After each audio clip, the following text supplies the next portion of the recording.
I'm Miss Babasadi. I am Miss Leffer's student teacher, and I will be reading the next part of Because of the Rabbit. Rabbits are territorial. Be careful and respectful when reaching into a rabbit's space, or you may be charged at or even bitten. For the first time since school started, I was excited for lunch. I had a place to go, a seat waiting for me at a table with other fifth grade girls. It'd only be for today, since I was just a substitute for Nora. But maybe I could be a regular on Nora's book club day. When I reached the table, all the chairs were full, except one with a spiral notebook that said Elise across the top. As Elise moved the book for me, I felt like I was floating inside. "Hi," I grinned and sat down. They all looked nice. Everyone said their names, but I was concentrating so hard on looking friendly that when they were done, I didn't remember a single one, except Leah, Iris, and Elise. "Emma has never been to school before," Iris said. "She was homeschooled." I sighed. Did that have to be the first thing the other girls knew about me? "So what do you think of public school?" a black-haired girl asked. "Parts of it are fun," I said, "but it's too long." They all laughed. "You can say that again," the black-haired girl said. "I'm ready for another vacation." I gave her a real smile.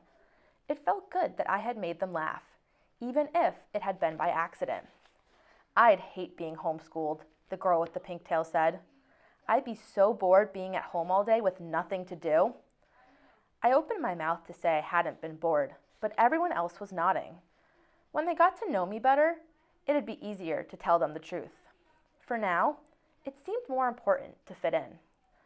I wanted to give public school a try and see if I liked it. "You should join chorus," the girl with the pigtail said. "That's super fun. We even go to a concert in Boston every year."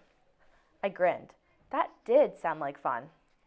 "Do you play sports?" Elise asked. I nodded.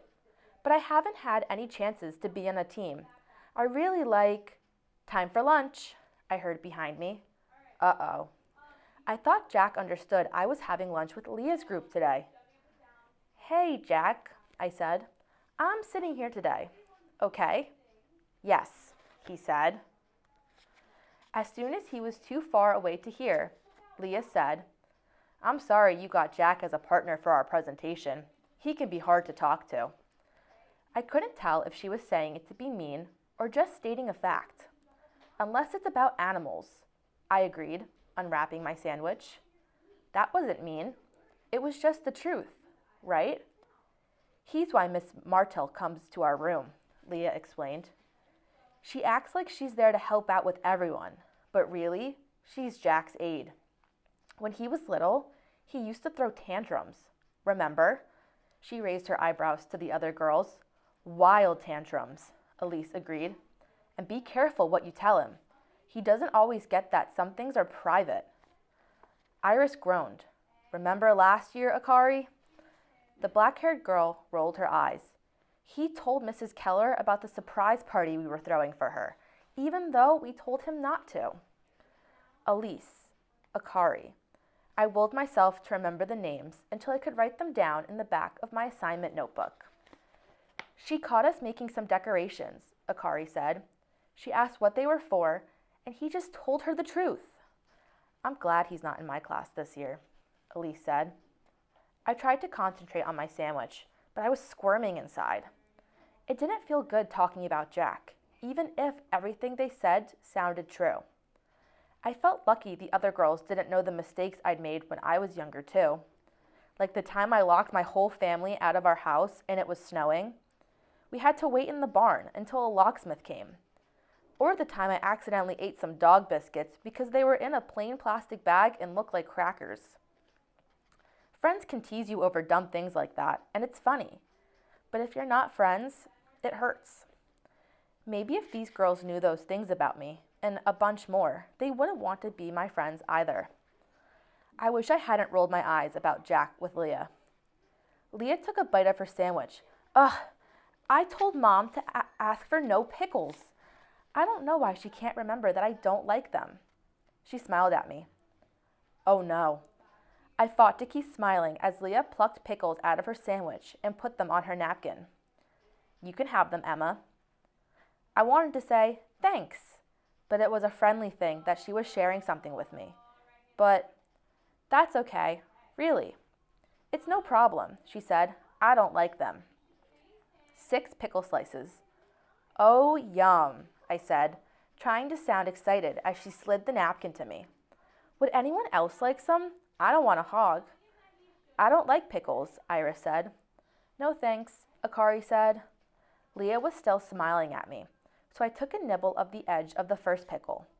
I wanted to make a horrible face, but I forced myself to nod. I took another tiny bite and moved the pickle piece way over to one side of my mouth, away from my tongue. I think my family's going to the movies on Saturday, Iris said. If we do go, do you want to come, Leah? Leah sighed. I wish, but we're going to New Hampshire to see my grandparents. It's so boring. It's a really long ride, and then we just sit in their living room and talk. Or actually, mostly I listen to the adults talk. I just nod and say, uh-huh, every now and then. The girls all laughed, but it was still hard for me to talk about grandparents, especially with kids who still had theirs. So does anyone have pets? I asked. I have a gray tiger cat, said Akari. The girl with pink tails laughed. Tell Emma his name. I named him when I was little, Martha, Akari protested, laughing.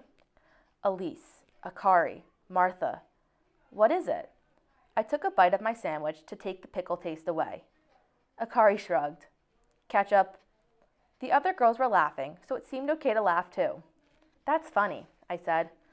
Martha had a cat named Jake, and Iris didn't have any pets. My dad is allergic, she said. I have a dog named Bear, Leah said. He's a black lab, but he thinks he's a lap dog. Leah had been nice to give me her pickles, and she even had a dog. Nice plus pet lover equals perfect best friend possibility. I have 2 dogs named Molly and Maggie, I said, excited to finally find something fun that we both liked and to talk about. And we just got a rabbit named Loppy.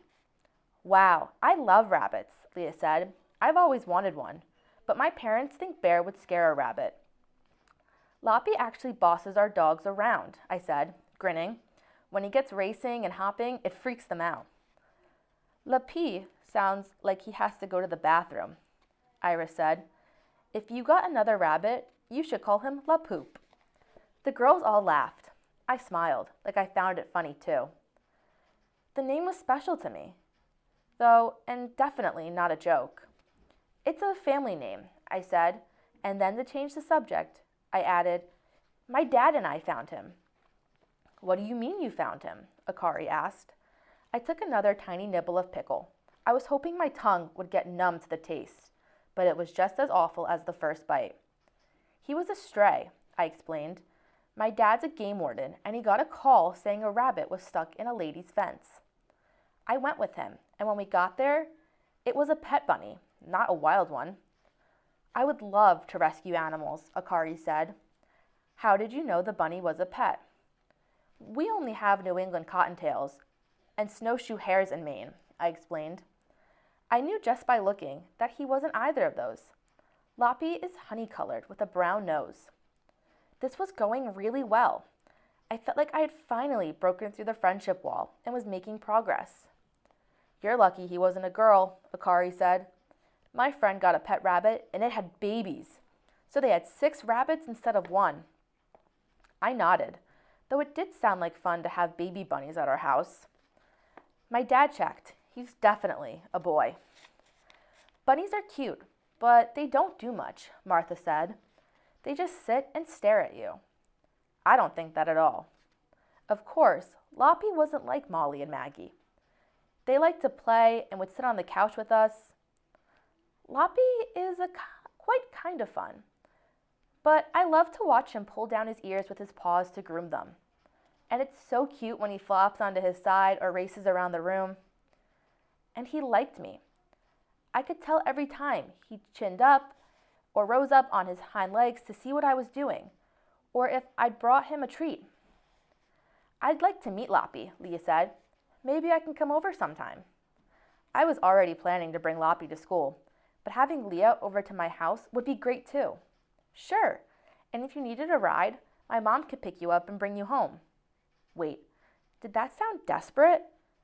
I mean, if you wanted to. That would be fun, Leah said. Maybe my mom could call yours. I'll give you our phone number. We hadn't made specific plans, but almost. I popped the rest of the pickle in my mouth. Our new neighbors lost a rabbit over the summer, Iris announced. I saw posters for it. The pickle was so sour that I wanted to gag. I chewed fast to get rid of it. There was even a reward of $50, Iris added. I stopped chewing. Wait, what?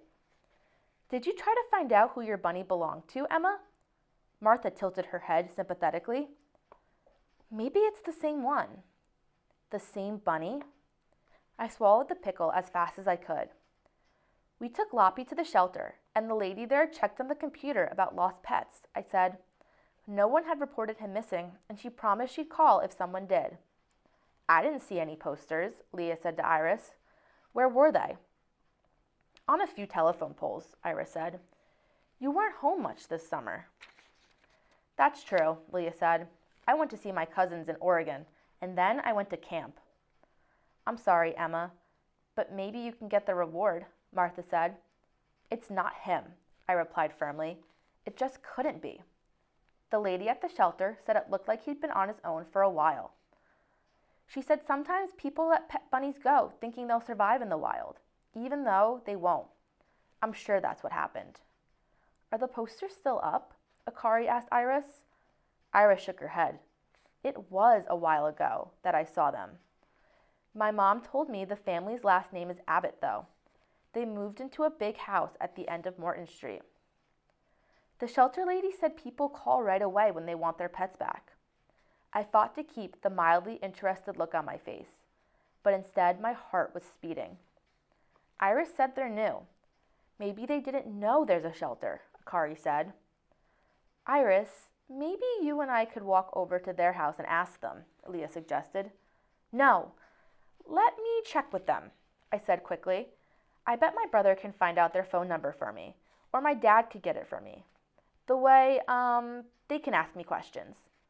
I didn't want to call, but I needed time to think. I took a pen and wrote on my napkin. Iris looked over at the words I'd written. Abbott, Morton Street. Yep, she said. That's it. I couldn't help thinking her words were truer than I wanted them to be. Yep, that's it.